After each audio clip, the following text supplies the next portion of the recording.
Hey Raghunath, tell everyone about our Patreon community. Sure, Kaustubha. The Wisdom of the Sages Patreon community is an incredible online yoga resource. If you like the type of yoga wisdom and culture we share on the show, then our Patreon community is a great next step.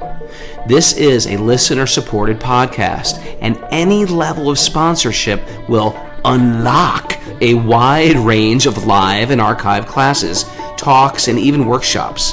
Raghunath teaches, I teach, and we have a host of other excellent teachers on topics ranging from yoga philosophy, asana classes, storytelling, Ayurveda, kirtan, cooking, meditation, and a lot more. We even have an incredible online Bhakti 12-step recovery group. So if you want to check it out, go to patreon.com/wisdom of the sages. All right, let's get it on. Om Namo Bhagavate Vasudevaya. Om Namo Bhagavate Vasudevaya.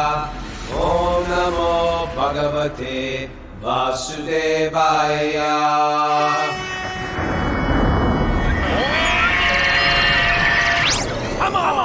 Live from Super Soul Farm in beautiful upstate New York, this is Wisdom of the Sages, a daily yoga podcast with your host, Raghunath, and co-host and senior educator at the Bhakti Center in New York City, Kaustubha Das. Welcome to the show. Welcome to Trivia Tuesday, and welcome to the Srimad Bhagavatam. By the way, people, this Saturday, one-day roof time Bhakti immersion with me in New York City at the Bhakti Center. Go to bhakticenter.org/bhakti-immersion-Raghunath, or just go to bhakticenter.org and you can find it there. But it's sort of a day, and lunch is included. How about that, Mara? It's a day of asana, pranayam, but yoga, storytelling, philosophy, Gita. It's going to be great. Looking forward to meeting all these others out there, and it's almost sold out. So if you're interested, go there today and sign up. Let's pack this place out.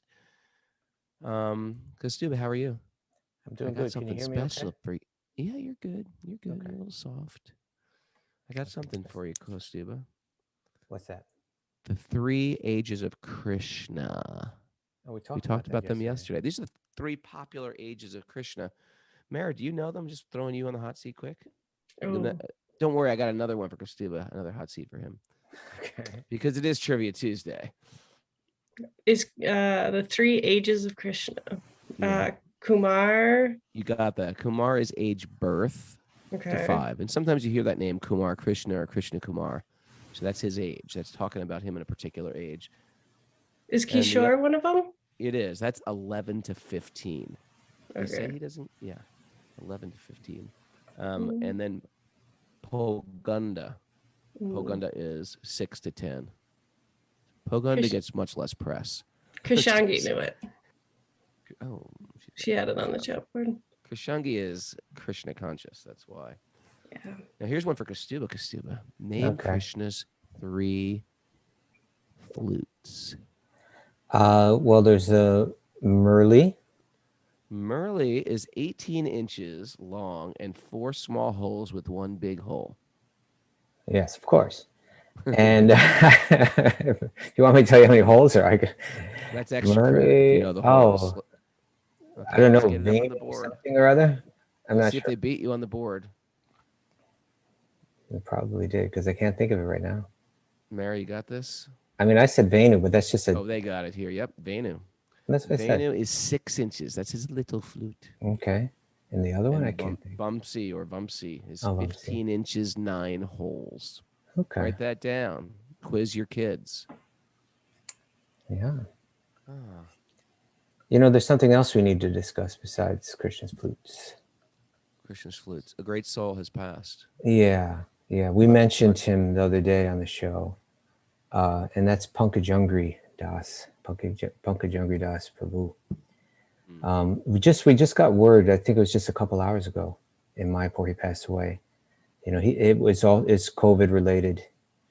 But you know, this is a passing away of someone who it's amazing, you know, because he was such an unassuming kind of person. Yeah. no ego whatsoever. oh yeah, just like quiet, gentle person. But how many thousands of people, how many lives he affected? How many people are moved by this, by his passing away? Maybe you could just tell just a real brief about himself and his brother. I don't know that much about them, but I didn't know they were the pujaris. They were there from the mission of Mayapur, which is the birthplace of the Kirtan avatar, Chaitanya. And so they were the ones really doing the head pujaris, or the head priest, taking care of the deities. Yeah.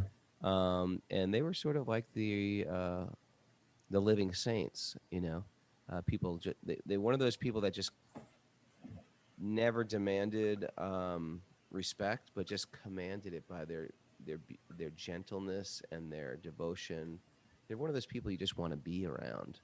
And Yeah. the times I spent with them were one of those chances where they just left impressions in my heart. When you they spent were, some time with them?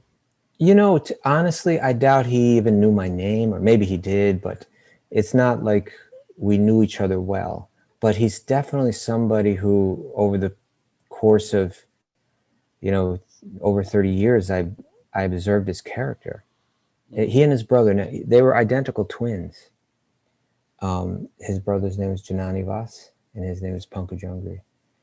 And when Jananivas, when he was like a teenager, he traveled to, they were both born in England.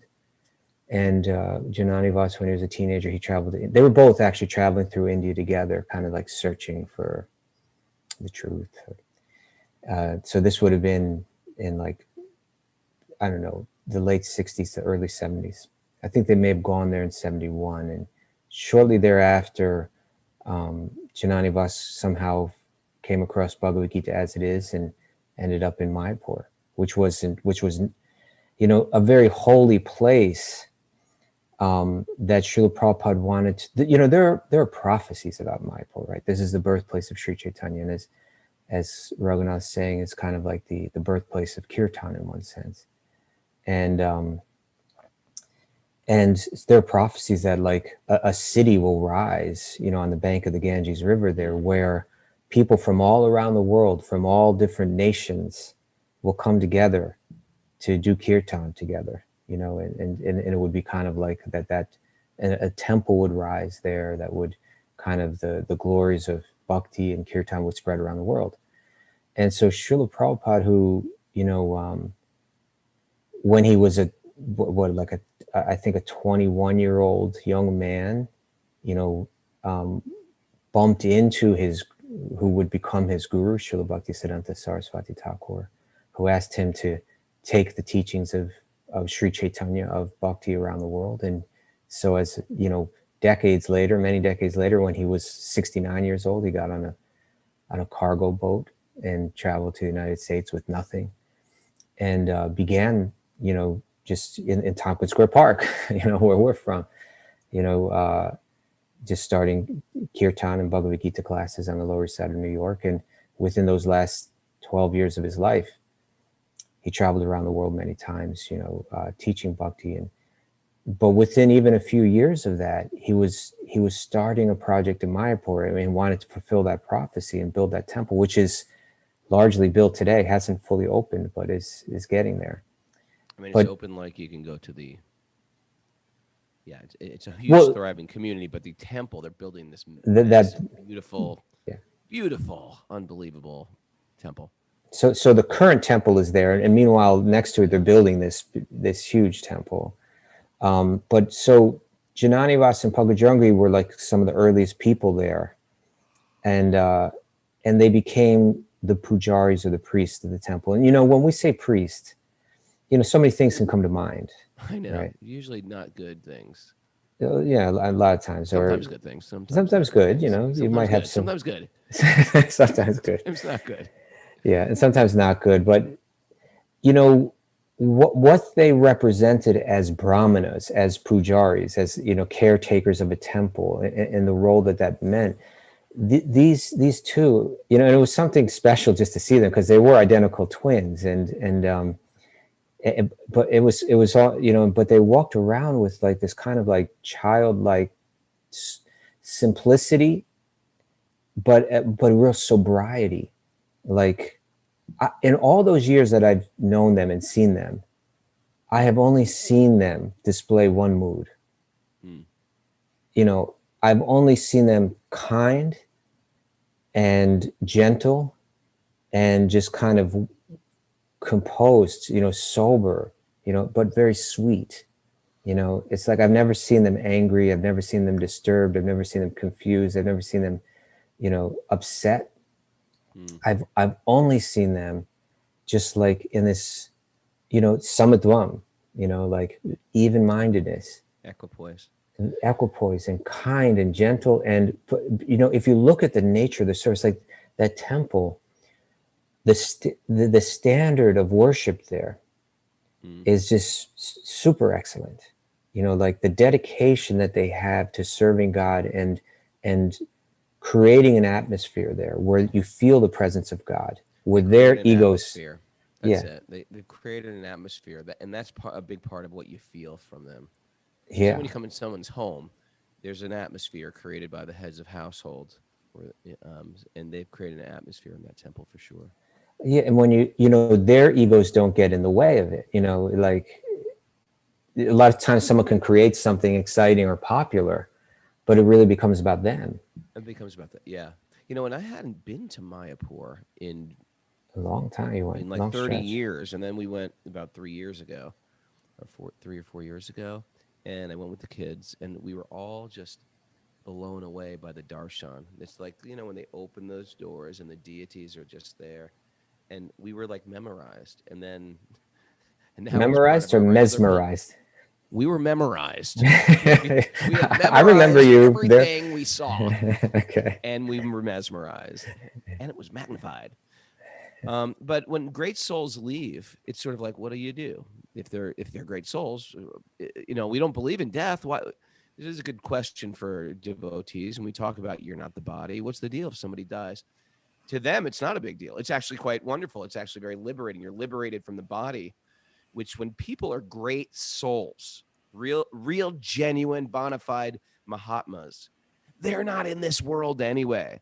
For the Mahatma, they can live or die. Why? Because when they're in this world, they're not of this petty things of this world. And right? So whether they live or whether they die, they're doing the same thing. They are connected. For conditioned souls, it's like, oh man, don't live, die. Or they say, what is that? That's a great saying. Man, I wish I had that. They say for a butcher, don't live or die. They say for a butcher, don't live, don't die. The present is inauspicious and the future is inauspicious. Inauspicious. For the tapasvi, don't live but die, because the present is just like painful and difficult for the person that performs austerities. Yeah. Yeah, tapasvi's always cutting pleasures away. So they say, don't even live, just die. You get so much benefit in your next life. But for these great souls, and for the materialists, don't live or die. Live but don't die. Oh yeah. Right? Live. Like you're enjoying now, but inauspicious things will come after. But for the great souls. Yeah, but for these great souls, whether they live or die, it's the same. Live or die, it's the same thing. Live or die. It's like a joyous existence. And that's a beauty thing about God consciousness and about bhakti yoga. Unlike those other things we just mentioned, it's like susukam kartam avyayam. It's a very joyful practice, bhakti. It's a very joyful. It makes me excited to wake up in the morning. Kaustubha, I've got an interesting little nug here. As far as good priests go, Pope Francis. Okay, Pope Francis. Want a good Pope Francis? Did you know Pope Francis was a bouncer? I did not know that. No. He was a bouncer and a janitor. Okay. Before he was a pope, not right before he was a pope, but back in the day before right. he got. They just went and found the janitor. This janitor's so damn humble. Let's get him up here. No, but he was a cardinal. He went through all those things. Yeah. Check this out. Rivers do not drink their own water. Trees do not eat their own fruit. The sun does not shine on itself, and flowers do not spread their fragrance for themselves. Living for others is a rule of nature.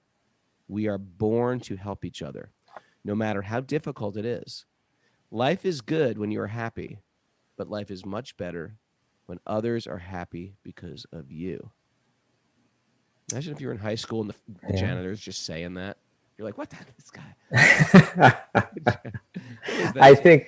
I think that quote is based off of even Vedic writings or ancient Indian writings too. But I think he spoke it and gave a twist to it. But yeah, whatever. Even if the janitor was sharing some ancient knowledge, yeah, that'd be impressive. But it's not. I like that quote. Well, it's also part of our practice. The 12-step recovery. It's part of that 12-step recovery is like, okay, you got to notice your stuff. We all got stuff. I got a whole head full of crazy stuff. Hey, Kaustubha, can you help me with my stuff? Mara, I'm breaking. Can you help me with my stuff? I'm reaching out to the community. I'm going through my stuff. God, I'm going through my stuff. It's okay to recognize you're going through your stuff, but part of the recovery of going through our stuff is getting a little bit of footing and reaching out your hand for people who are going through more stuff than you. And we find a lot of our own healing is reaching out to others and to getting out of our own head. Because to get out of my own head, I got to put my heart into other people's head as well. So that service attitude, and that's why Seva, we talk about Seva. We have a Seva weekend. We do this. The idea of Seva is part of my healing. It's part of getting out of my own head with my own problems. So I get all my crazy together and I get on my spiritual trajectory. The spiritual trajectory starts to curb all my bad behavior because there's principles that we're trying to follow. And then we're moving forward with the spiritual practice, our japa, our chanting. Everybody here on Zoom should be chanting some type of japa. And I'm doing that explicitly to shame you, by the way, just to make you feel so low. No, I'm doing that to encourage you. Now you sound like one of those priests. Now I'm one of you. Now, every day you just take up those beads and you find some quiet time and chant. And if you say, I have no time, then just go for a walk. And if you have no time, just find some time. Find 10 minutes, find 15 minutes. Chant one round on your beads. See what happens. Make an experiment. Come on. Do an experiment for a month. I'm looking around.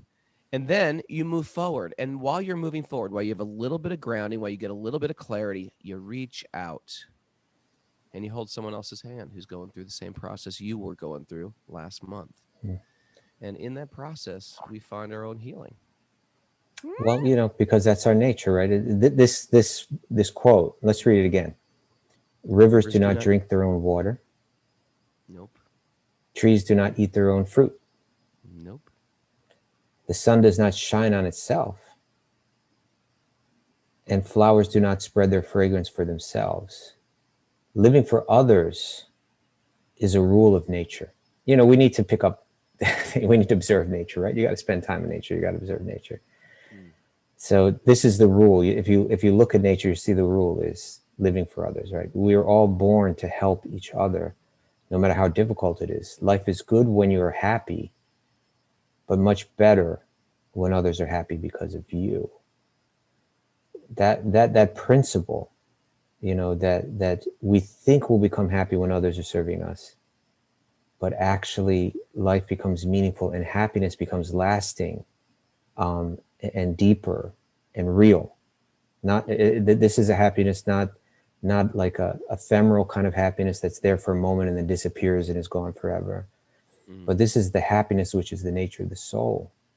We practice it by serving others. We live in it by being an instrument of service to others. And then again, you just take a person like this Pankajanghri Prabhu, right? He had lived, as a young man, he became the servant of his guru right there in Mayapur and practically never left that place. I mean, he did travel a bit, but hardly. Mostly he just stayed there doing the very simple service that his guru asked him to do, which was just be a priest in this temple, right? Just stay here. But in his quiet, gentle way, his demeanor was so pure that it changed so many lives. And to live that simply, to say, the whole time, right, they both remained brahmacharis, right? They both, they never got married. It means he just lived in a simple, plain room. I've been in his room before, right? There's like 2 beds in there that he shares with another person, and just the basic, minimal, essential things that someone needs. He didn't know your name, and you were in his room. Well, I went to him. What were you doing in his room? I was going to ask him to do Oh, he was a ritual. okay. He Right. was in the room with you. He was in the room. You weren't just going into his room. I wasn't going through his room or anything. It's like, what are you doing in I his was room? You don't even know him. I was invited into his room to speak to him. Oh, And but my point is this: is that he lived, 50 years practically, right? I think Janani Vas arrived in Mayapur in 71 and he arrived in 73. So just nearly 5 decades. You know how we say, just give this one life, right? yes. Right. This was a person whose mind was just so simple and pure that he wasn't thinking, well, where's my spouse? Don't I need that other one to be happy? Where's my car? Where's my home? I need my space. I need to watch a little television. I need these things to be happy. Yeah. He was he had that deeper inner happiness that just came through his connection to God. And therefore all his energy, rather than like accumulating for himself, he was always serving others. And we see, he passed away just a couple hours ago, and of course everybody's hoping he's going to hang on. Now I'm sure, over the course of the next few days, we'll hear details about his passing away. But I know that they took him to, he's having trouble breathing, having trouble getting enough oxygen, and they took him to Calcutta, which is like a 3-hour drive away. And there was no improvement. And I think he said, I want to go back. Just take me back to Mayapur. Sure.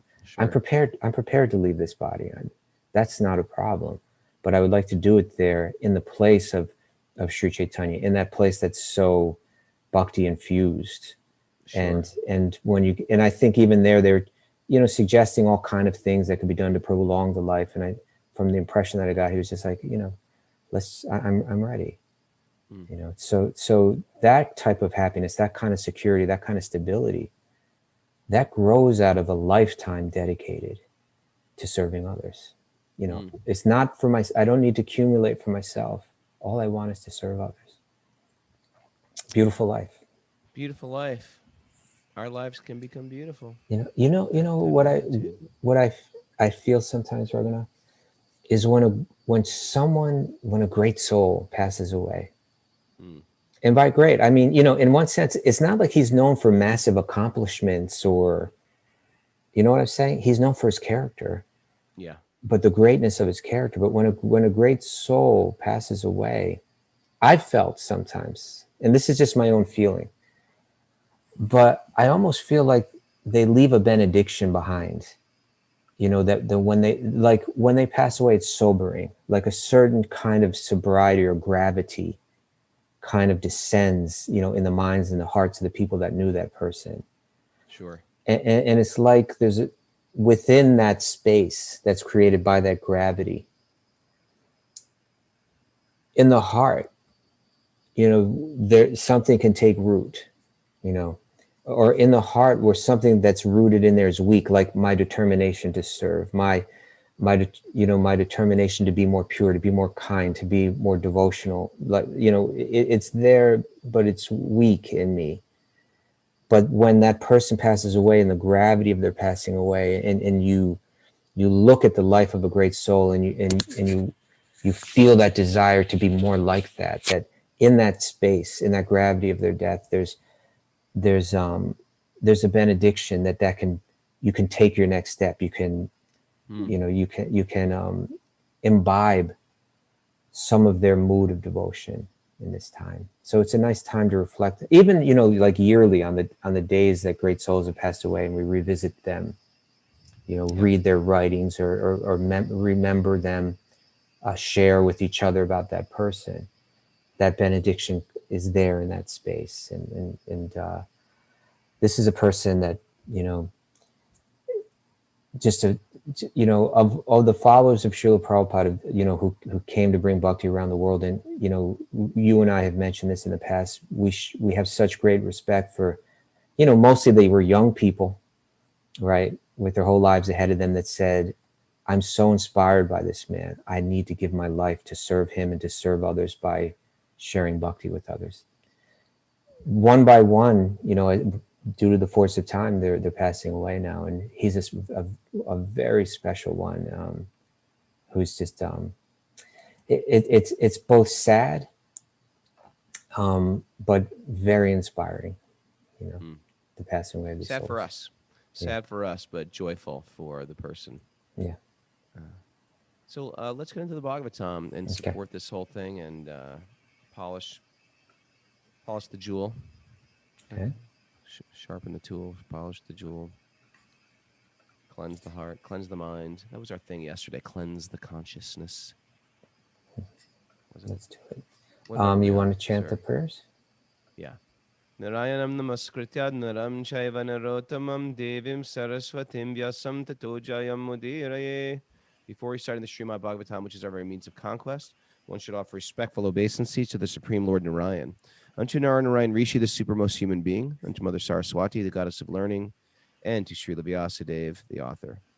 Nasta prayeshva badreshu nityam bhagavat sevaya bhagavati uttamasloke bhaktir bhavati naishtiki.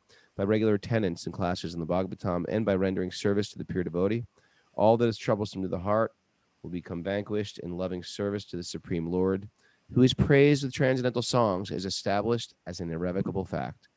Om Jnana Tamarandasya Jnananjana Shalakaya Chaksurunmadatam Nena Tasmai Shri Gurave Namaha. I was born in the darkness of ignorance, and my spiritual masters have opened my eyes with the torchlight of knowledge. I offer my obeisances to them at their lotus feet. Chapter 9 of Canto. Canto 3. Yeah. Text number 12. This is, it's amazing how this happens, but this verse will be an appropriate one for us to think about today in relation to Pankajanghri Prabhu. Oh, great. My Lord, you are not very much satisfied by the worship of the demigods, who arrange for your worship very pompously, with various paraphernalia, but who are full of material hankerings. You are situated in everyone's heart as the super soul, just to show your causeless mercy, and you are the eternal well-wisher, but you are unavailable for the non-devotee. So you're not very much satisfied by the worship of the demigods, even though they're arranging all these very beautiful, elaborate things. Why? Much more elaborate than we could ever dream of. Yeah, what we consider elaborate is nothing. The demigods have access to flowers you can't even imagine. To like spiritual paraphernalia, incense, gold, thrones. We can't offer that. Jewels. Right? Bedecked with jewels, crowns bedecked with jewels. But because they have some desires in their heart, they can't fully be there. But if you have nothing, but if you have that heart, that is what is accepted. That the devotion of the people who have that heart. Well, the previous we hear about, if we look at these verses we're reading right now, yesterday's verse and then today's verse, 3 different kind of people are mentioned. Brahma is praying to Lord Vishnu, and he's saying, yesterday he said, those that are devoted to you, that have taken your message in through their ears, you've sat down in their hearts, right? Let's go back to yesterday's verse, text 11. It said, your devotees can see you through the ears by the process of bona fide hearing, and thus their hearts become cleansed, right? They're not, now we're hearing about even the devas, these great, powerful, influential, and relatively pious beings, right?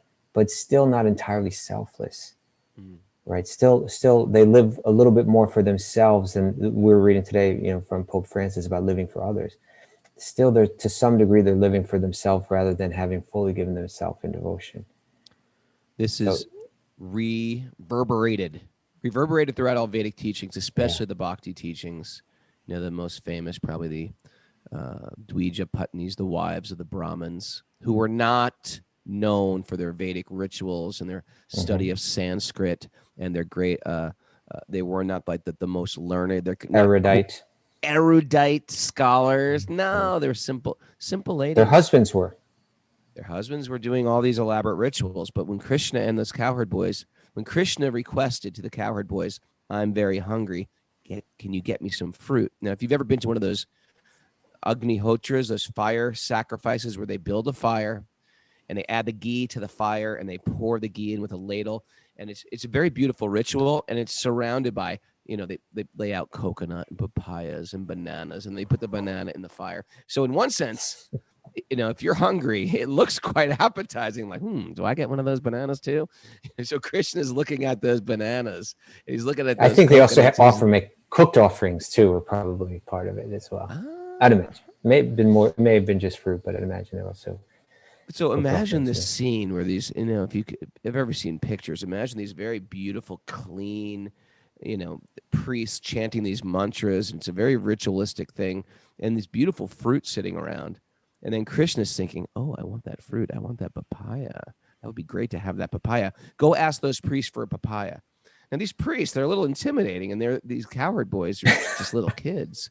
They're right? brave, right? Like, So they're it's kind of the atmosphere around them can be, like, okay, they're very pure and they're engaged in they're very important work, Yeah, they're no priestly. nonsense.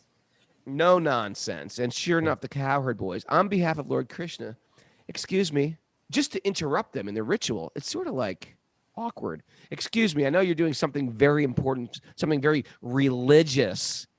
But I don't think they said it like that.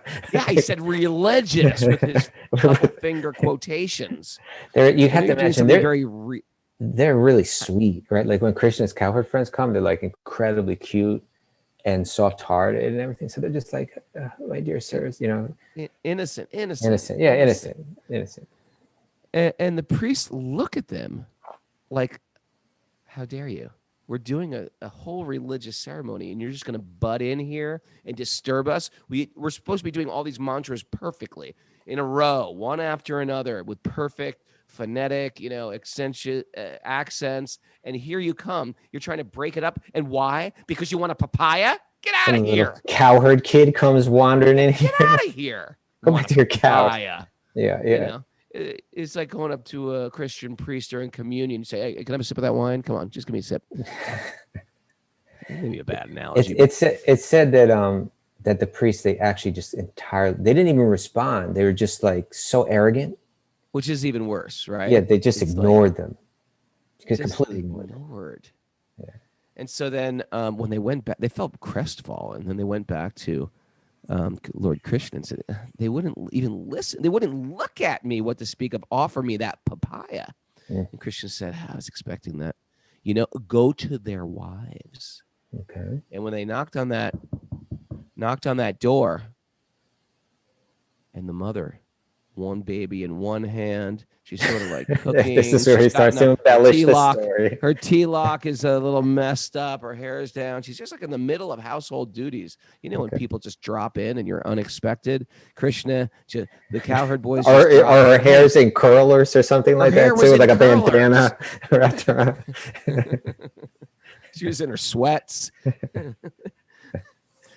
They basically said, Krishna and Balaram are hungry. That's all they had to say. Krishna and Balaram are hungry. And that sparked the devotion. That was the first domino that made them lose their material mind. Krishna and Balaram are hungry. What can I do for Krishna and Balaram? And this is the idea. They weren't very erudite. They weren't even very learned. They weren't even very clean in such a situation. But their desire to serve and to give back. And let's face it, there's been people in our lives that have held the post of priest, of leader of a spiritual community, that could quote the Bible or the Torah or the Sanskrit, right? They had all that down.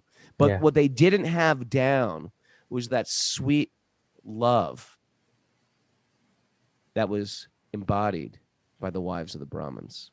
And this is the essence, and this is what we're here to push on Wisdom of the Sages, and what the whole Bhagavad Purana, the Srimad Bhagavatam, pushes. Beyond you can learn those rituals. They're fun. Learn the mantras. I got Bhakti Justin over here studying mantras right now. Mara studying mantras. She's going through books, studying things. That's not going to do it, Mara. That won't do it. Now you're getting on her case for learning the Bhagavad Gita verse. You just can't study those mantras. You can't win. It's not just the study that counts. It's the devotion of the soul. And that's what, and you know that. That's what changes people, isn't it? You get people in your life that are just work with that sweet devotion, and that changes your heart. Their soft heart changes your heart. That's the point, isn't it? Yeah. That's the point. So then what happened? So then what happened? They gave the fruit to Krishna and Balaram, and No, I think they that's the cooked and story. everything. They brought the food out there. The They brought the wives, food. They served out a picnic. they went out there with Picnic them. of sorts.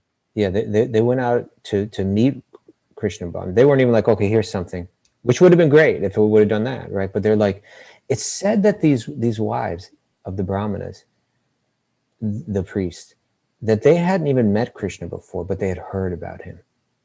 And simply by hearing about him, the love in their hearts for him developed. So when these boys came and they said, could you offer a little service to Krishna? It just sparked in them this devotion, this desire to please and serve him.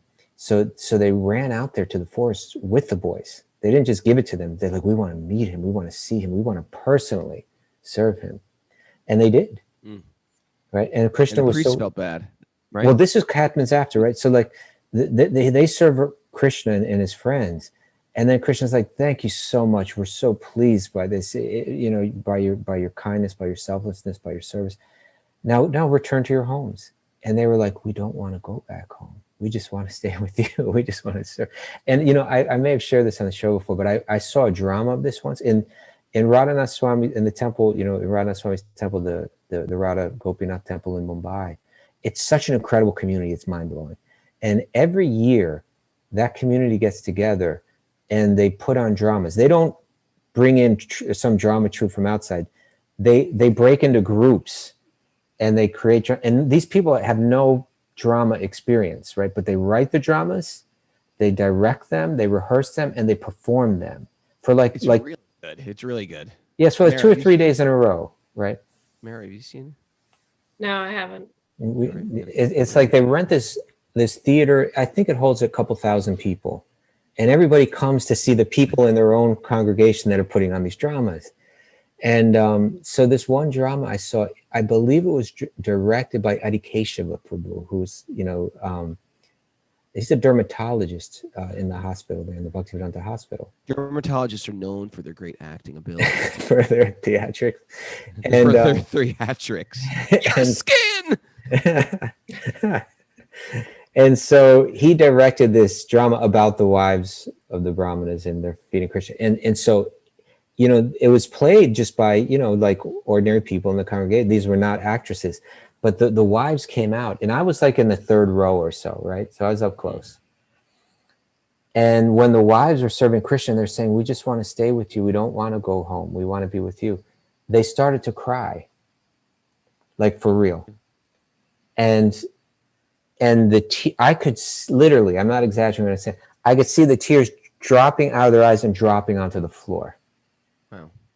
And I was so impressed. And to me, it was such a clear example about the power of bhakti, that you can hear this story, because you see, they weren't just hearing it, but then by acting it out, they were meditating on it every day. They were actually bringing their minds into a very deep meditation on this pastime, and they must have been rehearsing it for weeks, right? So by the time they got up on that stage and they were fully absorbed in that role, they were feeling some devotional sentiment, like those wives themselves, really, just like they call that, what, method acting, right? I don't know. Yeah, maybe. I'm getting some nods here. Right?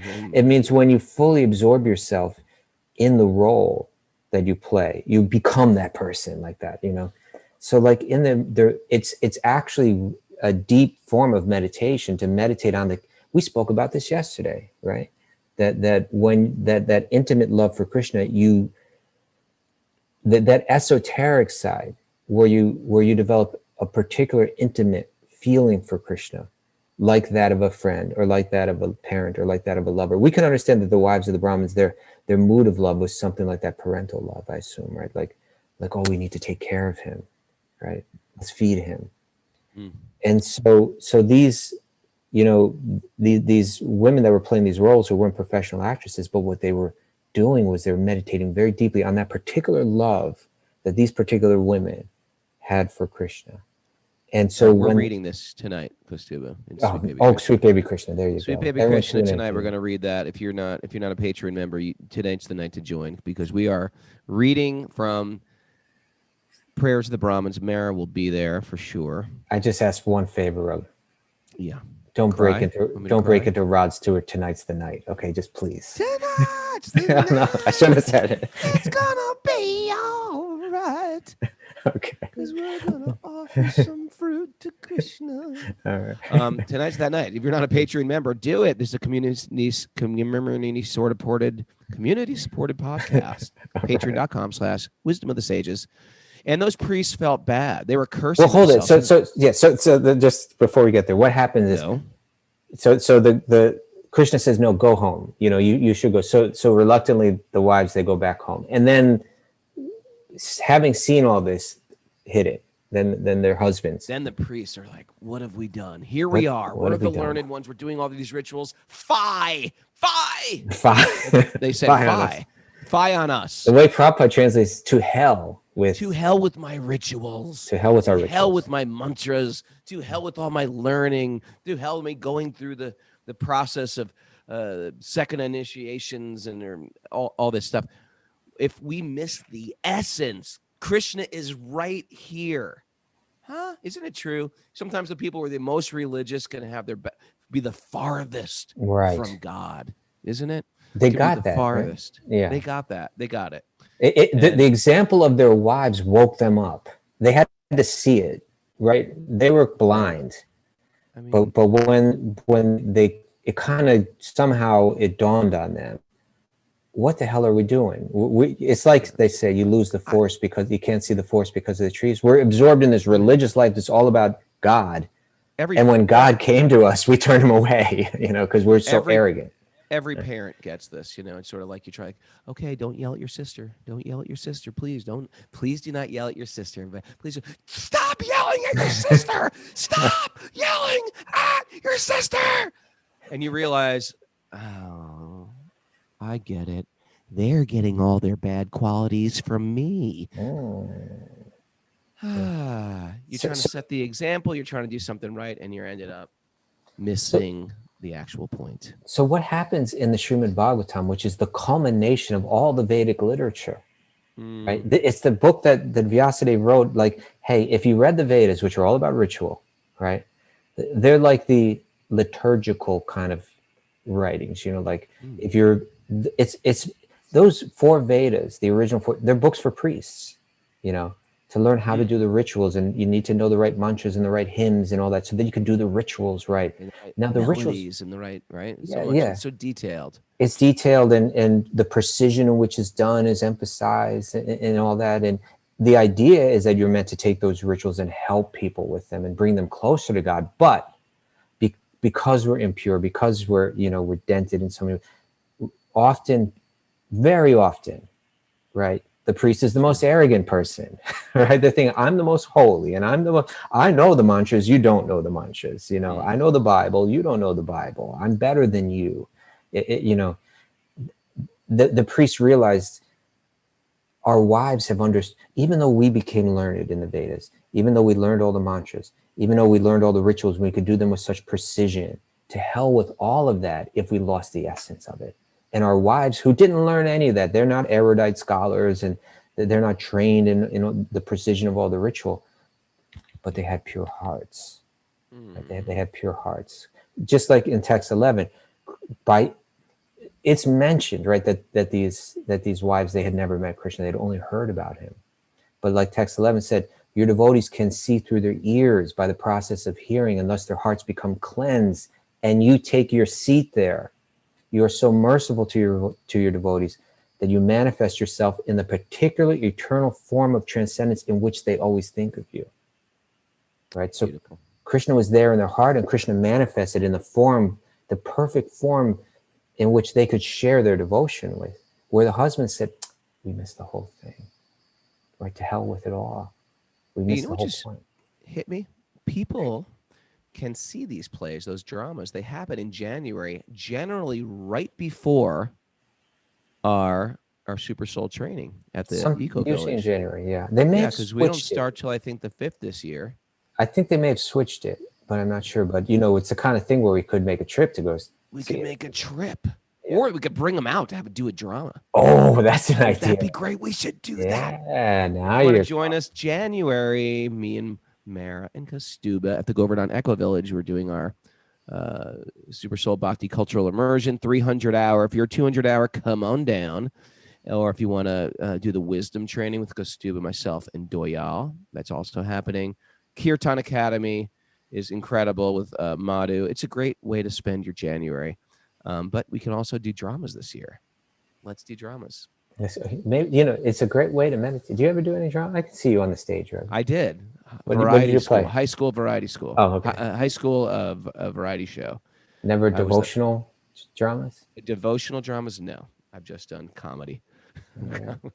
Let's keep going, or else I'm going to go off on a tangent. No. This is a good tangent. I like this because I think Radha Swami kind of engaged. They've been doing those drama festivals for many years, and I think early on in the history of that temple, Radha Swami started because he knows it does a couple of things, but just like I said, it engages you in deep meditation on the devotional mood of the people that you're playing, right? Like if you and I and Mara and a few others got together and did this drama, say of the exact thing that we're talking about, right? Well, we would never forget it. We would always remember the finer details of that drama, right? Because so much meditation goes into it. You have to bring your mind deep into it. And when you try to play that role, I remember once I interviewed an Odissi dancer. Odissi is a special type of classical Indian dance from Orissa. Yeah, one of the most beautiful forms of classical Indian dance. And I asked her about because she's a really great dancer. She's a Russian girl, but kind of raised mostly in Vrindavan, and became like an award-winning Odissi dancer. And sometimes she's invited to dance in the Radha Raman temple, which we spoke about last week, I think. Right? So it's like a great traditional, temple full of culture. It's an honor to be asked to dance there before Krishna in the Radha Raman temple. And I asked her, what is it like to dance in that temple in front of Krishna, in front of Radha Raman? And she said, it's the most wonderful experience. I'm dancing in front of my Lord. And I said, what is it like to play the role of Radha? Because those dances are theatrical in that sense, right? Like you're playing a role in that style of dance. I said, so what's it like to play the role of Radha, the lover of Krishna, the embodiment of pure devotion? What's it like to play her role? And she said, it was the most difficult role that I've ever played. She said, to play Krishna is relatively easy. He's naughty here, or he's, like this or like that. But to understand the mood of devotion, the mood of bhakti that's in Radha's heart is almost, how can you imitate that if you don't understand it? If you never experienced it, how can you play it? And she said, in order to do it, she had to pray and pray and pray and pray, And she said, and she felt she was blessed by Radha to just get some little understanding of how she might play that role. But, we see even in the Chaitanya Bhagavat, the biography of Sri Chaitanya, the avatar of Krishna, the Kirtan avatar, we see that even he and his associates put on dramas. Do you know that? Yeah. Right? Yeah. Haridas Thakur played the police officer, and I mean, it's amazing, right? It's amazing that it's such a big part of our culture, dramas. Parmananda is reminding me on the message board that we did dramas in the Philly temple. I didn't remember that, but what did he play? I don't remember. Parmananda will fill it in, or he can unmute himself. And we mentioned dramas the other day. I mentioned that drama of Jagannananda Pandit. Remember I said that the other day? And I got a message from the ex-wife of that devotee who played that role, who put on that drama and wrote the script. She wrote to me on YouTube. She saw it on YouTube and she wrote, "Oh, that was my husband." And I was like, "Oh, wow." And other people started chiming in who had been there and seen that drama and how moving it was. But she's going to see if she can find that script for me. Let's do a Wisdom of the Sages retreat. All right, let's do a With drama. Wisdom of the Sages retreat. Who could Mara be? Well, who knows? She could I think she could be Narada Wise of Muni. the Brahmin. Wise of the Brahmin. Yeah, some. All right, let's go. Let's do some Bhagavatam. This is getting. Raghunath, we're out of time. Okay. Okay. That's all. We did Bhagavatam, but I just want to share, just as we cut out, that we're talking about like the idea of priest. You know, this verse that we read today said, Krishna is not satisfied even by the worship of the demigods, who could offer so much in terms of, you know, like special offerings, the pompous worship. He's moved by devotion. You know, he's in the heart. You see, because text 11 said he actually he manifests to that devotee in the particular eternal form of transcendence in which they always think of him. He becomes pliable to that devotee, right? To the one that in whose heart they entered. And when I think of the life of Pankajanghri Prabhu, and I think of the devotion that he displayed, the example that he set. He was a priest. He was respected by thousands of people all around the world, but without a drop of arrogance, without any of that ego, and with that entirely pure, selfless, you know, kind, you know, always gentle, you know, devoted soul. You know, what a great example for all of us. What a great life he lived. What a great soul. Mary, you got some takeaways for us today? Do. Living for others is a rule of nature. Nice. It's the only thing. That's about it, huh? Yeah, that's Serve, There's a couple of meetings today. Bhakti Recovery Group men's meeting at 11 a.m. Women's at 2 p.m. And Sweet Baby Krishna at 7 p.m. tonight. Sweet Baby Krishna tonight. Bhakti Recovery Group at 11 a.m. We find our own healing through extending our hand of love and service to others. How about that? That's going to be our theme tonight. Today, it's Sweet Baby Krishna. We're going to sing we're going to chant some songs. We're going to hear some leelas. We're going to get up and dance. We're going to eat food. We're going to drink sweet drinks. And we're going to dance around the room. Please join us. It's a festive party on your laptop. And you're invited. Thanks, everybody, for joining us. Looking forward to tomorrow, Walk on Wednesday. We've got a special guest for you who I haven't even chose yet. And then... You know, I'm going away for 2 weeks. I'm going to be living in the Brahmachari ashram in Laguna Beach. What do you think about that, Kaustubha? I had no idea what's going on. I got to teach a class up there. Madhu's getting married, and oh yeah, Madhu. Okay. And I want to bring my little kid to feel what it's like to live like a brahmachari. So we're going to live out there in the Brahmachari ashram. I'm looking forward to it. And so I'm going to have to do the show at 2 a.m. Wow. I'm going to go to bed early. When are you going? Huh? When are you going? Next Tuesday in a week. So I'll see everybody this Saturday too. If I don't hear from you guys Saturday, show up at the temple, and we'll coax Kaustubha and Mara to come down perhaps, and give darshan themselves, and it'll be a great Saturday. It'll be a beautiful day for a beautiful day. Let's get that dance camp going.